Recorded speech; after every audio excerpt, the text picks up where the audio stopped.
Welcome to Success Is Podcast. I'm your host, Phil Portman, serial entrepreneur, author, and podcast host. Whether success for you is more money, time with your family, a healthy, well-balanced life, or freedom, I'm interviewing guests and getting you the advice to make it happen. So join me as we uncomplicate the complicated, help you define success, and give you the strategies to make it happen. Hello, and thank you for joining us on the Success Is Podcast. I'm your host, Phil Portman. Joining me today is Duane Scott Cerny. Duane is a best-selling author, podcast host, and the owner of the famous Broadway Antique Market in Chicago. Thank you for joining us today, Duane. Thank you for having me, Phil. So let's start with, what does success mean to you, Duane?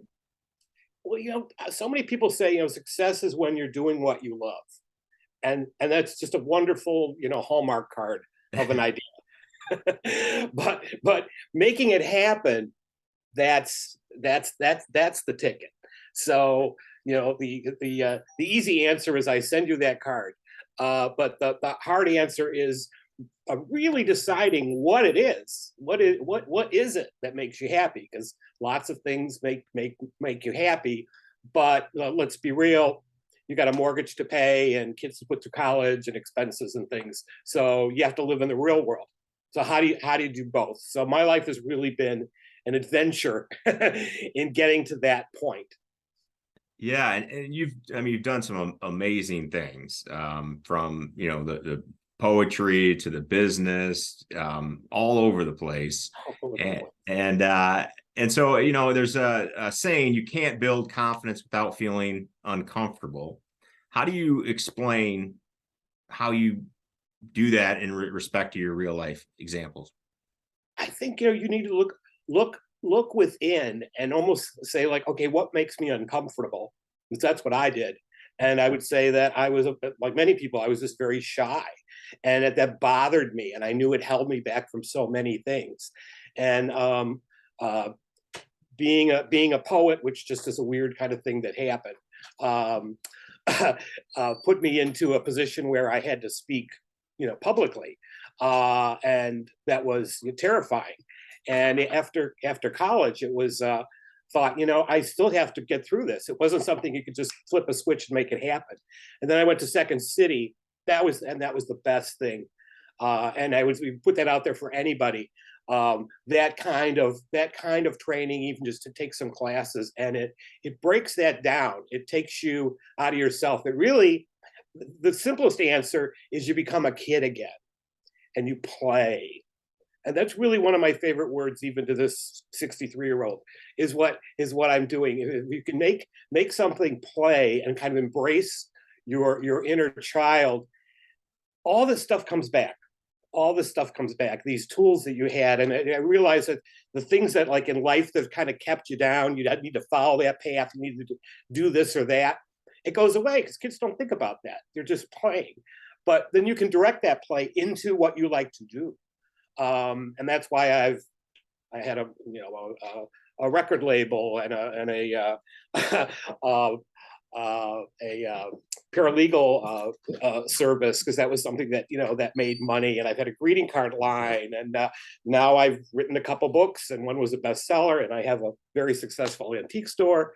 And it's not so much, and these things sound like that this is over 40 some years, but it's 40 some years of really playing. And I think that's the difference, especially in business. If you could just kind of bring it down a notch, and let's just find your inner kid and run with that. Yeah. So how do you find your inner kid, though, if it's something that you've been doing for years? I get that when I jump into something brand new, I start a new business venture, but over time, 2, 3, 4 years into it and doing the same thing, how do you keep that enthusiasm going? Well, I'll tell you, and one thing, and this isn't the best advice, this is what I did, is I became successful at something with the record label, and I sold it. I didn't want to do that anymore. It wasn't fun anymore, right? And my accountant said, every time you get a business and start making money, you walk away from it, which was kind of true. It actually was kind of true. So now that's really kind of jumping off the deep end of the pool, but that it's easier said than done. However, people have side gigs all the time.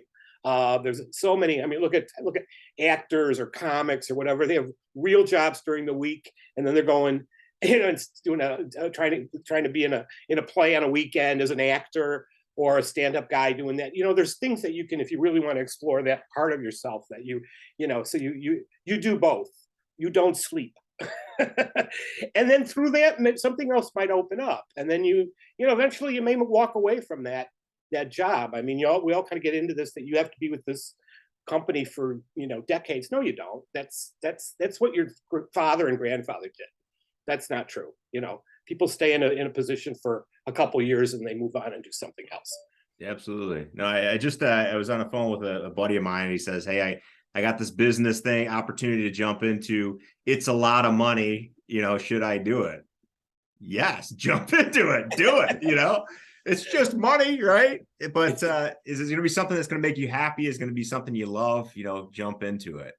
And you're somebody who, when I talk to you about the things you have going on, you constantly talk about finding things you love and jumping into them.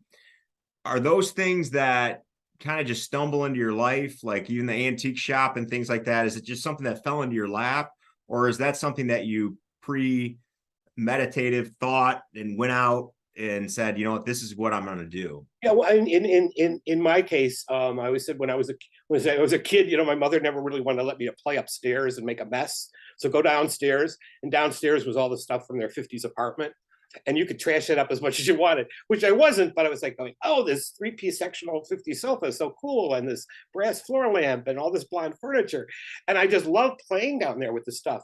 And honestly, I kind of forgot about that. I go to school, I get a job as an editor in a publishing house. I did the 9 to 5, and then on the weekends I would start going to flea markets. And I went, oh, what? Yeah, I like this stuff, and I didn't really have any money. I was making $12,000 a year. I didn't have any money, so furnishing my first apartment with things that I thrifted or that I found at flea markets. And I'm going, I love this stuff. This is again way before eBay, so I wasn't thinking about making any money at it, or even that was a market, a real business. I didn't really think that was real business. I always say I went into this like knowing nothing. But in that same respect, just for others, and say, like, again, when you were a kid, what was it that made you happy? I mean, maybe you really loved playing an instrument and you just got away from that, right? Maybe you should pick up that instrument again and get in a band, start a band. Now, music now, because of the internet, there's so many things you can do and be creative. I mean, I will say too, it's not for everybody. I talk to my friends who are creative and those who aren't, and I often say, it's going to sound terrible, but it can be a bit of a burden because you feel like you're not being true to yourself by not using the gifts you have, right? And other people are going like, well, I don't write and I don't do music and I'm not creative and all that. Well, and if you're happy going down that path, that's fine. But we are talking about success and happiness. So, how do you get there? No, and I think that I think a lot of that stuff is something that can be trained. Yeah. I often read business books. Like that's like my go-to. I've been doing it for years. I'm a very boring person when it comes to literature. But recently my wife encouraged me to start reading fiction. So I read Stephen King's, what's that book he just wrote? Fairy Tale is what it's called. And a fiction book kind of outside of the norm of what I would typically read. And I'll tell you, got the creative juices flowing. And something I found is that creativity is linked to all sorts of different things that are applicable to business, but also applicable to memory, and remembering things and stuff like that. When you can visualize and play a movie in your head, you can understand things better, you can remember them better, and so on and so forth. So I would say, and I don't know if you feel the same way, that creativity and some of these other things, if you're not great at it, maybe explore that area of your life, because you could be missing something as part of your life. Absolutely. I mean, we could go and say, Grandma Moses picking up that paintbrush at 75 or however old she was. There's so many people, and there's this whole thing about a friend of mine wrote a book called "This Chair Rocks," Ashton Applewhite, and it's about ageism. ageism and business. And we all have this kind of, perception, in our head, well, gee, 65, 70, you're probably going to retire and all that. Not at all. Not at all. That hasn't been true for a long time, but you know what? It's still in the back of our head that that's what like you're supposed to do. And so there's people that have really kind of, they almost have like a second childhood, but in a really good way, because they've like rediscovered a part of themselves that was always there. Reading is a wonderful way to open that up. And almost read. I used to teach high school English, another thing I did. And I used to say to the kids, just read anything. Teenagers, read a Playboy magazine. There's great literature between the pictures. Just read anything, and it could just open up your mind. And the same thing, going like, listen to music. Just open yourself up to ideas, and it's also a great way to relax. Everybody's also just stressed out. Let Stephen King take you away into his world. Yeah, and absolutely, and I'd add to that. Yep. Kind of push your boundaries on the things that you're currently doing, and say, hey, is there a way that I could stretch myself and develop new pathways in my brain by challenging it. There's studies I think they've even done with using your left hand more, right, to decrease stroke and some of those things as you get older. And so there's a lot of great benefits to long-term health around that as well. I want to switch topics a little bit. USA Today says Duane Scott Cerny can provide you the worst possible news in the best possible way. How do you exactly do that? First, I find a guy who could put that on my tombstone. That's and you got to pay by the letter. So yeah. I wish they'd said something a little shorter. I think that that came about because being an antique dealer, you have to wear a lot of different hats, and you're a social worker, and you're a rabbi, and you're a priest, and you're a minister, and you're also a person who's dealing with often. You're a grief counselor. And you can be thrown into some very, I would say, uncomfortable situations, but you could choose if you're going to be uncomfortable or instead help somebody. Because you're going, it's not about me. Mm-hmm. So I think that's come to they mentioned that that phrase came about because I was telling people that thing that they think is worth so much money is not. So that's the common thing. People watch Antique Roadshow, and you're seeing the best of the best of all these, as if it happens every day. They're not. They don't show a lot of the disappointing reviews because the sponsors don't want to show that. It's not good television. It's not as entertaining. But I have to give people bad news. I give them realistic news.